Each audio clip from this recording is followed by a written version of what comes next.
Agora a gente vai falar de política. Eu vou conversar agora, né? A gente está com esse compromisso de conversar com pessoas que estão envolvidas nessa transição de governos e também que vão fazer parte do próximo governo. A gente vai conversar por videochamada com a deputada federal eleita pelo PT de São Paulo, que é a Juliana Cardoso. Boa tarde, deputada. Muito obrigada por nos atender.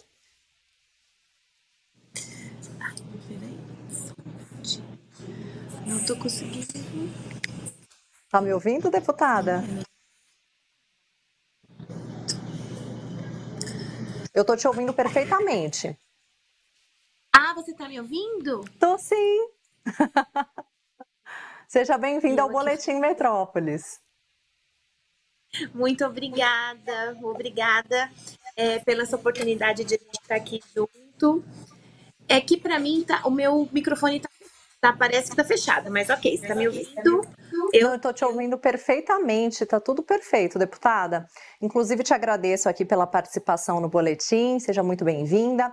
Já gostaria de começar perguntando para a senhora, que faz parte da equipe de transição, né, no grupo responsável pelos povos originários. Qual que é a situação atual das políticas públicas voltadas a esse tema? Conta para a gente, por favor.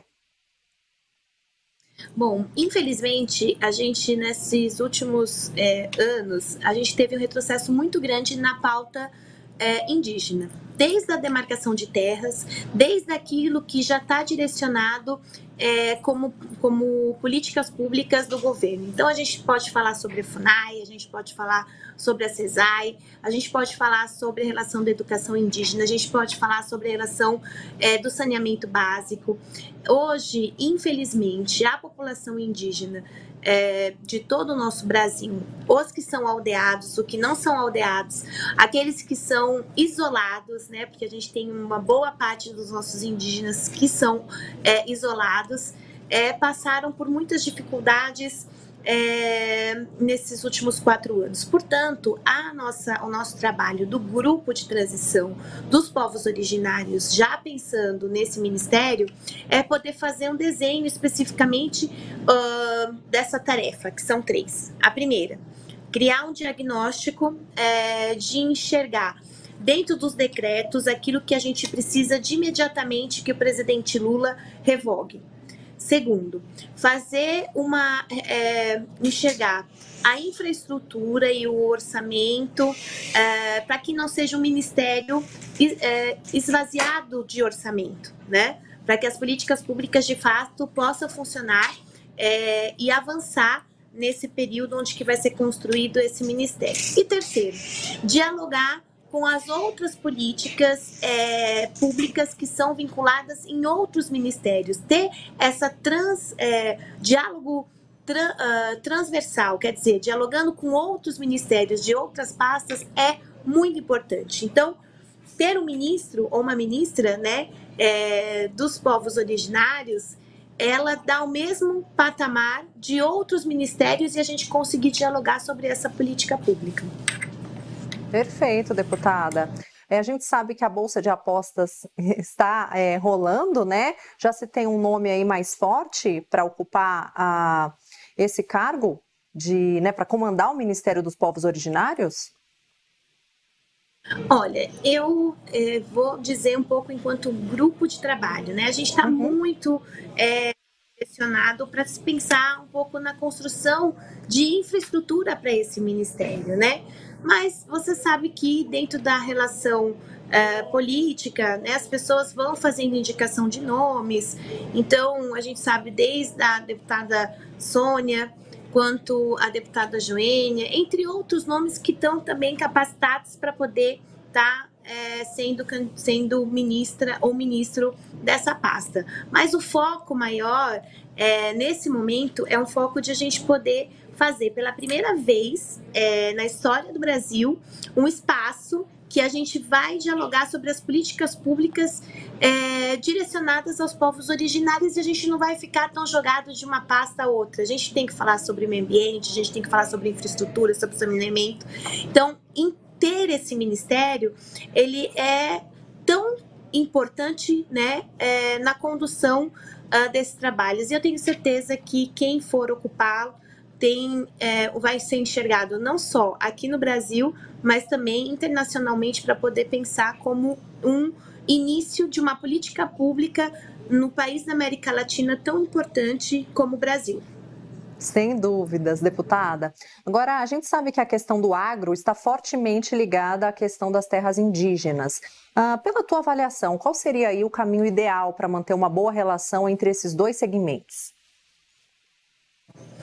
Olha, eu acredito que assim, a gente precisa pensar na questão ambiental, a questão climática.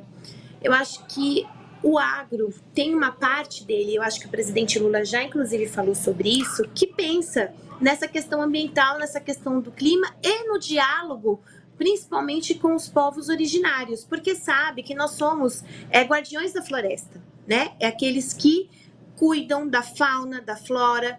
Então a gente não pode ter um agro que ou um capitalismo selvagem que entra com a mineração, que entra com o garimpo. Por quê? Porque isso só é interesses de alguns.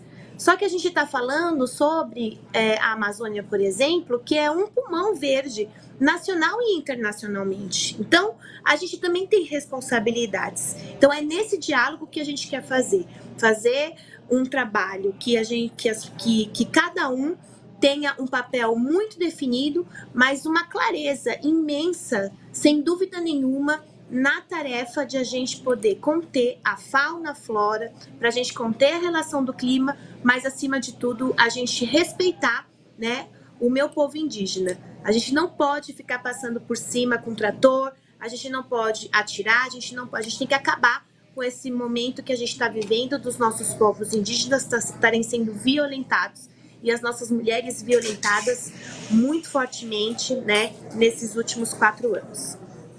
Exatamente, muito importante essa tua fala, viu, deputada? Obrigada. Agora a gente muda um pouquinho de assunto, vamos falar da PEC da transição, né, que está começando a ser discutida no Senado. Qual que é a sua expectativa a respeito dessa PEC, né, que se aprovada, então, pelo Congresso, ela vai ajudar aí nos auxílios sociais, inclusive no Bolsa Família com o valor de R$600. Qual que é a sua expectativa? Você acha que vai ter aprovação no Congresso, enfim? Olha, eu ainda vou assumir, né, no dia 1º de fevereiro. Eu acredito e espero muito que os deputados que assim estão nessa legislatura possam ter clareza, né, do entendimento dessa PEC, que é uma PEC que precisa enxergar as políticas públicas para a classe trabalhadora, para o povo mais pobre, para as mulheres, para os indígenas, né, para os negros e negras. E por que eu estou falando isso? Porque ter políticas sociais nesse momento que a gente vive uma sociedade que está muito desgastada com a falta de emprego, de trabalho, de renda,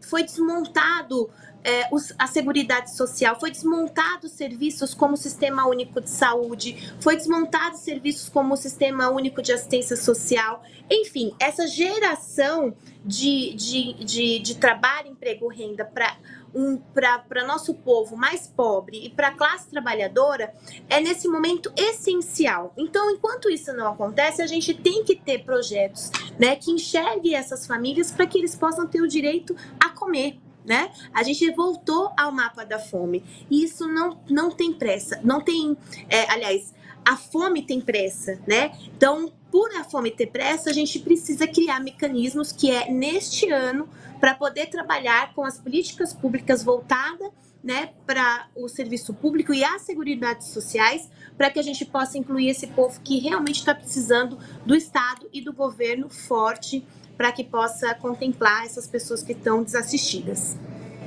Perfeito, deputada. Agora, como a senhora mesma lembrou, né, o seu mandato lá na Câmara dos Deputados deve começar em fevereiro. Bom, e aí a minha pergunta é, como que deve ser o trabalho da senhora a partir do ano que vem, né? A senhora que já tem experiência como parlamentar na Câmara de Vereadores de São Paulo, de que forma pode trazer essa vivência para esse novo mandato? Resumindo, né, como que a senhora deputada vai contribuir para esse novo governo? Olha, a capital de São Paulo, o estado de São Paulo, eu venho de uma Câmara Municipal que é uma Câmara de referência no Brasil e que tem algumas políticas públicas que passam por outras cidades e outros estados, ela acaba também passando pela Câmara. Então, essa minha pouca experiência, né, no Parlamento da Câmara Municipal de São Paulo, trazer para Brasília é muito importante. Agora mesmo eu estava numa discussão com o grupo de trabalho de direitos humanos, né, do grupo de transição, e foi muito interessante que as pautas que os deputados eleitos que estavam ali e deputados atuais estavam colocando, como a falta de perspectiva, né, coisas que são importantes para o povo nessa questão da violência, a relação da violência contra as mulheres, a relação de trabalho voltado para um departamento da polícia que possa ser mais humanizado, não essa violência que tem. Então, são pautas que eu já trago, né, de experiência da Câmara Municipal de São Paulo. Eu que venho do movimento social popular, dessa Sistema Único de Saúde, Assistência Social, vai ser muito importante essa caminhada. Sem dúvida. Uma das coisas que é muito importante... Eu estou tendo um probleminha aqui no áudio da deputada, eu não estou ouvindo muito bem. Falhou. Não sei se a gente consegue pelo menos restabelecer aqui a comunicação. Oi? Ah, agora sim, deputada, voltou. Tá, então, só para finalizar, uma das coisas que eu não tinha falado era sobre a questão emergenciais do grupo de transição. Então, por exemplo, as crianças Yanomamis, né? Elas estão com malária, né? O povo Yanomami está com malária. Então, o grupo de trabalho de transição, ele também vai enxergar políticas emergenciais que têm que ser feitas agora, como essa que eu te falei, que é da área da saúde, que é a vacina para malária, principalmente nos povos Yanomamis. Enfim, então a gente vai ter que trabalhar muito, que eu já sei, né? Essa semana eu estou por aqui, já percebi que é muito ativo, muito importante, porque a gente vai poder contribuir com o Brasil nessas políticas públicas voltadas para a classe trabalhadora e para o povo brasileiro. Enfim, o povo voltar para o orçamento. Sem dúvidas. E olha, nós te desejamos aí um excelente trabalho, viu? Na Câmara dos Deputados.